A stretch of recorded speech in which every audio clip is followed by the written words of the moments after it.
Hello. Yan. Hindi ko alam kung kung narinig niyo kasi nandito ako sa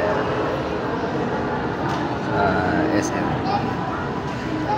So, sa ngayon gusto ko lang magbigay ng update sa inyo.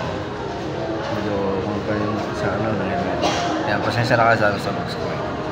Pero okay lang naman, ganyan talagang inubos ko, hindi naman nagbabago. Sa ngayon, gusto ko lang magbigay ng update sa inyo kasi kahapon pumunta ako ng San Mateo, Isabela, doon sa pinagbilhan ko ng bisikleta. Then pumunta ako doon para kausapin yung pinagbilhan ko ng bisikleta at nagpa-reserve na ako. Actually kasi matagal ko na rin gusto bumili ng road bike. Kasi yun din ang isa sa mga gusto kong mabili. So way back lang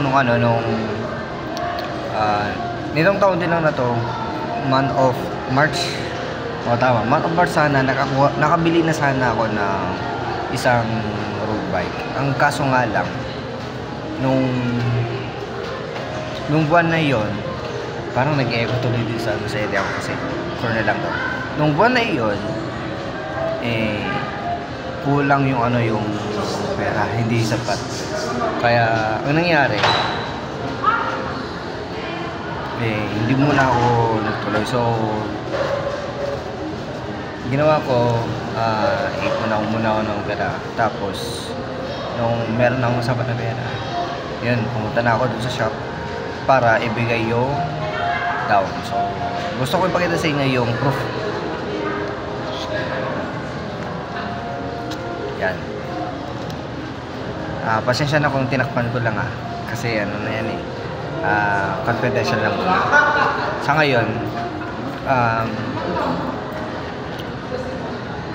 ngayon, nag-down muna ako dun sa shop na yon. Sa ganon, by this upcoming month, baka daw merong silang mga paparating na stocks. Kasi nagpa-reserve ako ng bike, and nag-request din kasi ako ng color, tapos kung anong klase. Yan, hindi ko na sasabihin kung anong klase, pero yung color na lang, parang sa kulay din lang ng aking bisikleta na si Tossic Brando, na yung ginagamit ko na madalas, yung aking mountain bike. Kaya ang ginawa ko, pa-reserve na lang ako ng bisikleta, tapos yung color na lang sasabihin ko is it's either dalawa lang ang magdodominant. It's either black and red lang. Depende na kung anong magdodominant dun sa pinakakulay ng frame. Basta ang kulay ng bisikleta ko is black and red or red or black. Basta combination ng dalawang kulay na yon. Tapos ang isa sa mga kanya, nirequest ko dun sa bike yung STI, yung bagong ngayon ng forma ng shifter, hindi na sa may gitna, kundi doon sa may handlebar. Doon na yung yung shifter niya. So yun yung tinatawag ng ngayon na STI. Hindi ko alam kung bakit nila tinawag na STI. Tapos yung brake niya is this sorry po, yung brake niya is this brake. Sorry. Kaya yun, so na-person na ako. So tawagan na lang ako ng may-ari kung meron silang mga upcoming or paparting na stocks. Then i-update niya lang ako kung meron yung mga stocks, tapos mag-update din daw siya sa akin kung magkano pa yung magiging kulang ko. Ngayon ang nakaplano kasi na pag-re-release ko ng bisikleta is September 2.